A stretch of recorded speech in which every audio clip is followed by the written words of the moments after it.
16th September 2024. This morning, I woke up with a rare, fleeting sense of peace.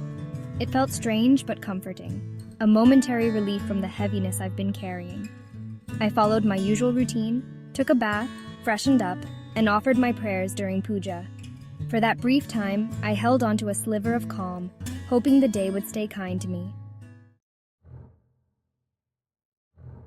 But as always, the peace was shattered. The same toxic cycle returned, like clockwork.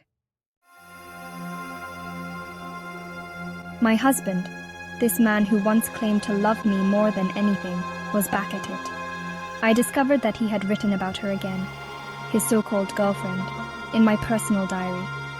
I can't comprehend how he has the audacity to talk about her like that, especially in something so personal to me. The worst part? This woman, who is also married, has no idea that he is too. Both of us, trapped in his web of lies, unaware of each other for so long. How could he? Why do I feel like I don't even exist to him anymore? The pain in realizing that I have been forgotten, discarded like an old piece of clothing, is unbearable. My heart aches as I think about how much I've given and how little I get in return. On the way, my thoughts felt heavier than my body. I was lost, drowning in a sea of questions that had no answers. What would I write in my diary? Where would I even begin? How do I articulate this endless sorrow and confusion? Should I focus on my broken marriage, the betrayal, or the uncertainty of my future? It felt overwhelming, like I was spiraling deeper into an abyss with no clear direction. At the gym, I managed to escape, even if just for a short time. The physical exertion distracted me, offering a temporary reprieve from the emotional weight I carried. But my energy was low today. I felt tired, not just physically but emotionally, like I was running on empty. Still, for that hour and a half, I forgot about everything.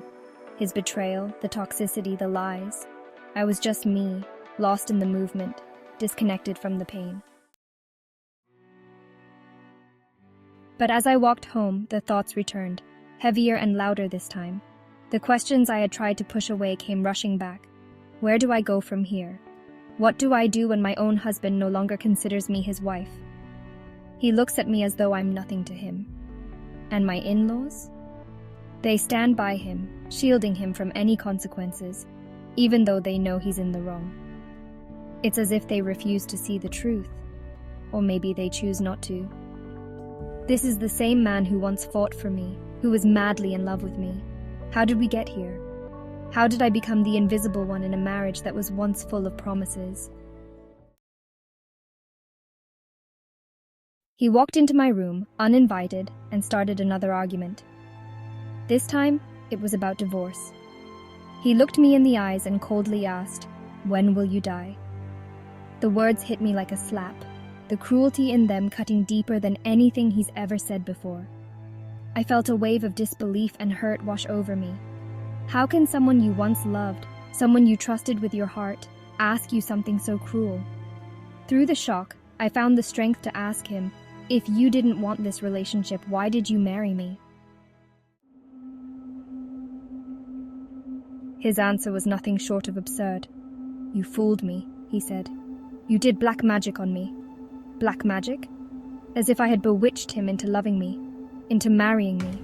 It was such an outrageous claim, but in that moment, it felt like he would say anything to deflect from his own guilt, to avoid facing the truth of what he's done.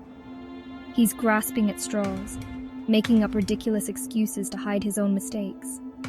He can't bear to admit what he's done to me, to us. So he throws out these wild accusations, hoping they'll cover up his betrayal. But they don't. They only reveal how far he's willing to go to avoid taking responsibility. Then came the threat, the one he's been holding over me for a while now. He said he would send a notice for divorce, that he was done with me. I felt a strange mix of relief and sadness. I told him, "Do whatever you want, just don't tell me anymore. I'm tired of the threats, the games." But then he said something that sent a chill down my spine. I won't backstab you anymore. I will directly do everything to you." His words were laced with venom, a promise of destruction. He's no longer hiding behind lies or deception. He's openly threatening to hurt me now. I don't know what to do with that. How do you protect yourself from someone who once swore to protect you? Maybe one day, the world will understand what it feels like to be in this place.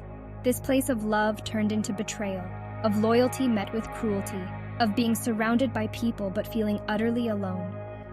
My future feels like a dark, unknown road, but this, right now, this is my